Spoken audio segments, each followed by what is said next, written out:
The number one thing you can do for fat loss. I'm Tony. Welcome back to Streetball Strategies. Straight up out the gate, I'm OT. Press game time. Hey, look, I'm here to win it all, not here to waste time. I ain't never scared. I was born for prime time. Cold blooded.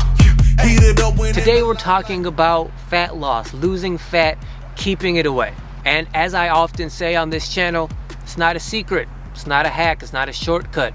You already know the answer and everybody else knows the answer too. The number one thing you can do to get rid of unwanted fat is to intake less calories and maintain less calories in your body. More commonly known as calories in, calories out. Or as I like to say, eating less and moving more.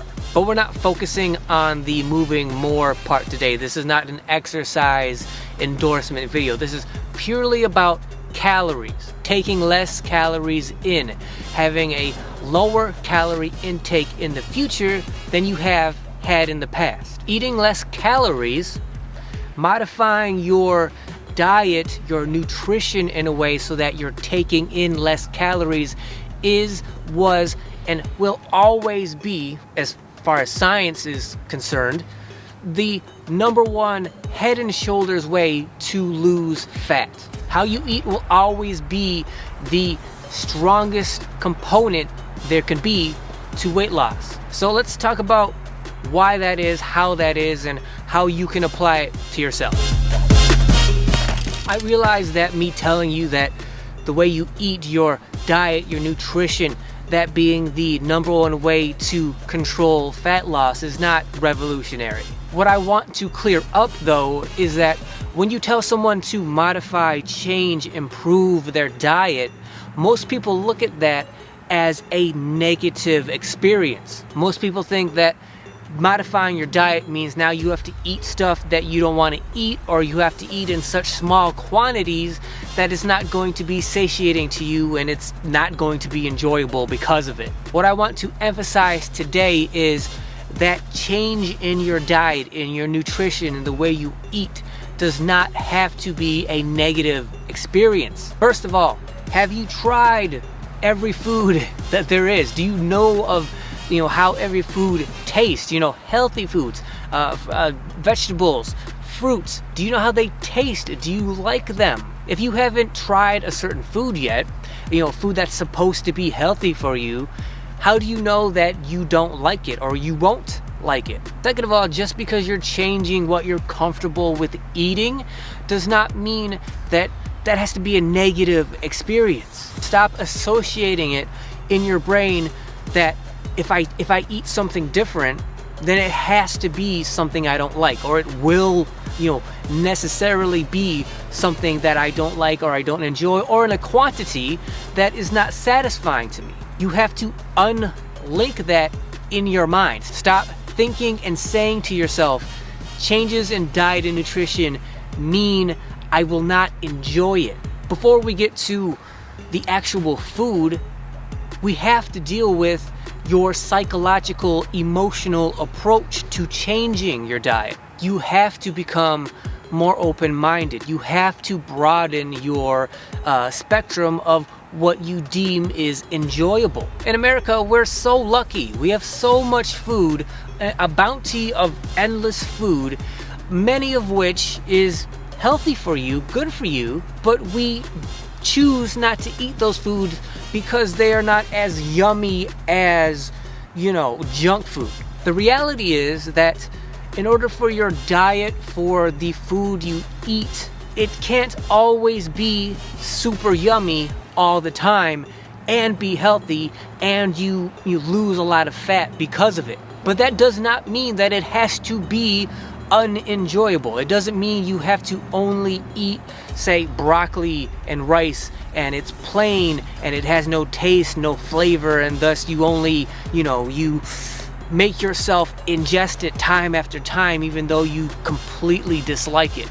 You can find foods that you like, that you enjoy, that you look forward to, that you want to eat, that are still going to be healthy for you, good for you, lower in calories for you, and because they're lower in calories than what you used to eat, now you're burning fat, getting rid of fat because of it. If you're not willing to open your mind, expand your mind, try and experiment with different things, then how important is fat loss to you really? You know the people who say, oh yeah, I lost all this weight, I ate a certain way, I ate these certain foods in a certain way, and I lost all this weight and it was so easy. Do you know why it was easy for them? It's because they found foods that they liked, that were prepared in ways that they enjoy. When they ate those foods, it was lower in calories, and thus they lost the fat because of it. But they had to be open to trying those foods in the first place. And then they had to put in the work to figure out how to make those foods taste good to them. What foods taste good and are low in calories. So it's not that they found some magical food that just happens to work for them and now they can eat, all of that anytime as much as they want and they just continue to lose fat. No, they put in the work and the effort to figure out what foods work for them, how to make them low calorie and enjoyable so that they can eat that food over and over again and continue to get the benefits of losing fat. But if you are not willing to do that, to find those foods, to experiment, to find out what works for you, then really, how important is this to you? If it's not actually important to you, that's fine. If you're someone who's overweight and you don't mind, then you're not the person that I'm addressing at all. If you don't mind, I don't mind. But for those of you who are vehemently claiming that I want to lose fat, I need to lose fat, I'm gonna do whatever it takes to get rid of this fat, then don't do this silly stuff like crash dieting or something that's going to be unhealthy for you. If this really matters to you, if you really want and need it, then build a lifestyle around doing it. You're gonna have to find the foods that you like, that you enjoy, and yet are lower calorie versions of them. The most basic example that I use is when it comes to drinking soda pop, Pepsi, Coca-Cola, those kinds of things. Instead of drinking the regular version of them, drink the diet version of them. A 12-ounce can of Coca-Cola has about 140 calories in it. A 12-ounce can of diet Coca-Cola doesn't have any calories in it. Maybe it has 4 calories in it. 4 compared to 140. Think about it. That diet soda tastes probably about 80% as good as the regular soda, and yet it has no calories. If having no calories and 80% of the taste isn't good enough for you, then how important is this to you really? You can get 80% of the taste and no calories, and you won't do it because it doesn't taste as good. And it's only about 20% from what you're used to. If you can't make that kind of basic change, then experimenting with different foods and figuring out what you like and what you don't like and how to make stuff more low calorie and have those low calorie foods be foods that you actually want, that you actually enjoy, that you actually go back to over and over again, that is way out of your reach if you can't transition from regular pop to diet pop. You have to make some kinds of concessions here in terms of what you're going to accept. Is losing fat important enough to you so that you start intaking low calorie versions of the foods that you like? If you find low calorie versions of stuff, sometimes you can eat in quantities that are as large as you're used to, but because they are smaller in calories, now you're eating the same quantity with the fraction of the calories, so you're still getting as satiated as you were before. You're just not getting quite as good of taste as you were before. Outside of completely changing what you eat, and you probably not being okay with that, outside of that, doing this, finding the low calorie versions of stuff you like, is the best way to lower your calories and thus get rid of that excess fat. If you're a person who can change their entire diet in a day, a week, a month, and you go from eating junk food all the time to eating super healthy all the time.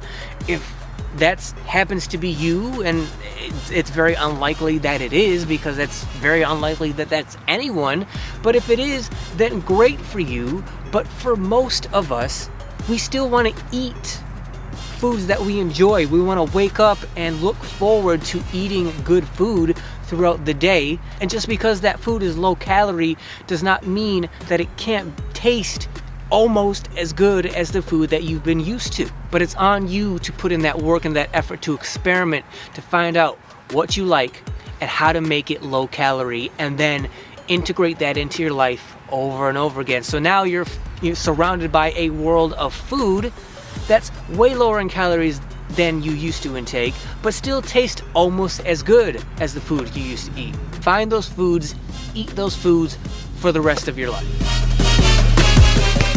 Changing your diet in this manner is not going to happen overnight. The more foods you find, the more ways you find to modify them, the longer it's going to take. So that means weight loss, fat loss is probably going to take a while as well. Question is that worth it to you? Is that time that it's going to take, is that worth it to you? But a great place to start is find the foods, the drinks, the stuff that you ingest on a very regular basis. The most regular foods and drinks that you ingest.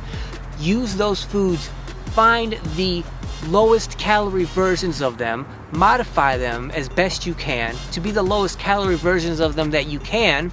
And then, because those are the foods that you eat and drink the most often, you will drastically reduce the amount of calories that you're taking in, meaning because they are the foods that and the drinks that enter your system the most often, and now there are much less calories in those foods and drinks, immediately fat loss starts. If you drink 3 cans of pop soda a day, that's 400 calories or so, and you go from 400 calories to no calories because you switched to diet and you're still drinking 3 cans a day and you're getting no calories from those 3 cans a day, that means you cut out 400 calories a day. That's huge. That's almost a pound of fat a week. A pound of fat is 3,500 calories. 400 calories saved over the course of 7 days would be 2,800 calories. So you're just changing what you drink could result in a pound of weight loss every week. So start with the foods that you eat the most often, that you drink the most often, find the lower calorie versions of them, and then branch out from there.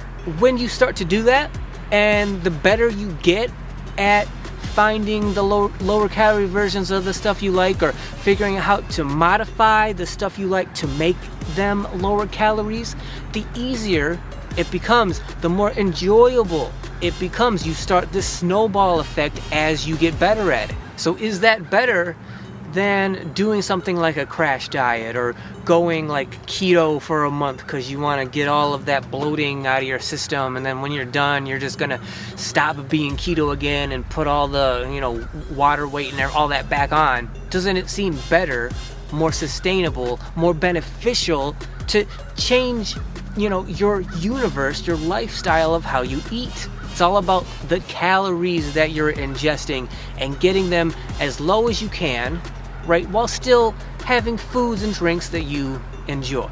So I want to thank you guys for watching. If you found this video helpful, if you think it's going to allow you to modify the way you eat and drink so that it becomes lower calorie and enjoyable, then please subscribe to the channel. Also, make sure you hit that thanks button down below. When you hit that thanks button, it thanks me by directly supporting the channel, and for you, it highlights all of the comments you leave below. So anybody that does that, know I genuinely appreciate it. As always, like, share, comment, hit that notification bell so you're notified whenever any of my videos go live on this channel. And until then, I will see you guys next week. Get out my way, I'm getting busy. On a 101, I'm about to embarrass somebody's son without a sweat, that's how it get done. You messing with some warriors, my boy. All I know is battle. come out victorious, my boy. Taking advantage is way too easy, man. You boring me, my boy. I tell you what, I tie both hands behind my back. You still couldn't score, little boy.